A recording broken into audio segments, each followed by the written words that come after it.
बड़े सपने अमीरी के मोहताज नहीं होते। अगर आप शिद्दत से चाहें तो कुछ भी पा सकते हैं। कुछ ऐसी कहानी है मुंबई के समंदर किनारे बांद्रा के स्लम में रहने वाली मलीशा खारमा की।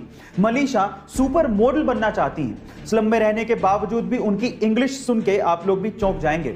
मलीशा के सपनों को पहली उड़ान तब मिली जब हॉलीवुड फिल्म स्टेप अप के एक्टर रॉबर्ट हॉफमैन से उनकी मुलाकात हुई। मुंबई घूमने आए रॉबर्ट हॉफमैन इस बच्ची से इतना प्रभावित हुए कि उन्होंने इस बच्ची का इंस्टाग्राम पे अकाउंट बनाया, अपने साथ कुछ वीडियो शूट की और उसके बाद इंस्टाग्राम पे अपलोड की और फिर इस बच्ची को प्रिंसेस ऑफ स्लम नाम भी दिया। और आज इस बच्ची के इंस्टाग्राम पे 1.5 लाख से ज्यादा फॉलोवर्स हैं। और तो और एक फैशन मैगजीन ने मलीशा को उसके कवर पेज पर जगह भी दी। गाइस, वो उसके लिए सबसे सुनहरा दिन था।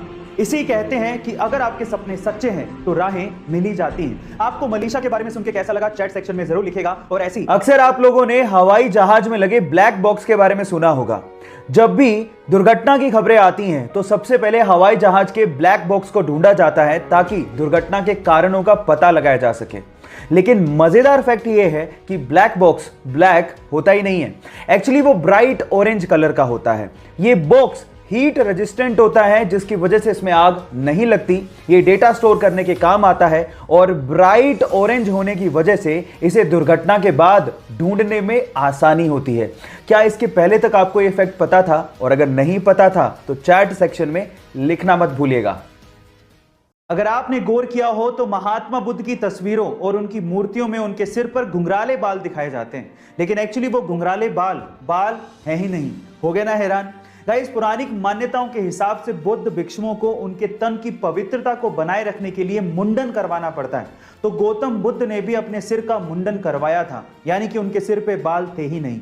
लेकिन चिलचिलाती धूप में जब वो तपस्या करते थे तो 108 घोंगे यानी कि स्नेल्स ने उनके सिर को ढक लिया था ताकि इस कड़कती धूप में उनको हीट स्ट्रोक ना लगे। गाइस, क्या आपको इसके पहले तक ये फैक्ट पता था? और अगर नहीं पता था तो चैट सेक्शन में जरूर लिखेगा। और ऐसे अमेजिंग वीडियोस के लिए अगर आपके पास लैपटॉप है तो लैपटॉप चार्जर के पिन के पास आपने ये सिलेंडर जरूर देखा होगा। क्या आपने कभी पूछने की कोशिश करी कि ये सिलेंडर क्या है और किस काम आता है? चलिए मैं आपको बताता हूं। इस सिलेंडर को फेराइट बिड कहा जाता है और इस फेराइट बिड सिलेंडर का इस्तेमाल इलेक्ट्रॉनिक सर्किट में से हाई फ्रीक्वेंसी नॉइस सिग्नल को फिल्टर करने के लिए किया जाता है। गाइस, फेराइट एक सेरेमिक मिक्सचर है जिसको आयरन थर्ड ऑक्साइड और कुछ मेटल्स को मिक्स करके बनाया जाता है। अब ये सर्किट भी बेहद आसान तरीके से बनाया जा सकता है। सिर्फ इस सिलेंडर के चारों तरफ चार्जिंग वायर को लपेटना होता है और वो आसानी से नॉइस सिग्नल को फिल्टर कर लेता है। क्या आपको इसके पहले तक टेक्नोलॉजी का ये फैक्ट पता था? और अगर नहीं पता था तो चैट सेक्शन में जरूर लिखेगा। और ऐसे में हाल ही में इस पूरे विश्व में फैली ये पैंडेमिक यानी कि महामारी से लड़ने के लिए जापान ने अपने ही देश में एक ऐसे ग्लासेस को बनाकर रेडी किया है जो कि टेक्नोलॉजी वाइज बहुत ही ज्यादा एडवांस है। इन ग्लासेस के अंदर एक्चुअली थर्मल कैमरास को इनबिल्ट किया गया है जिसे पहनने के बाद आप दूर से ही किसी के भी बॉडी के टेम्परेचर को मेजर कर सकते हो और आप ये पता लगा सकते हो कि वो व्यक्ति इस बीमारी से ग्रसित है या नहीं।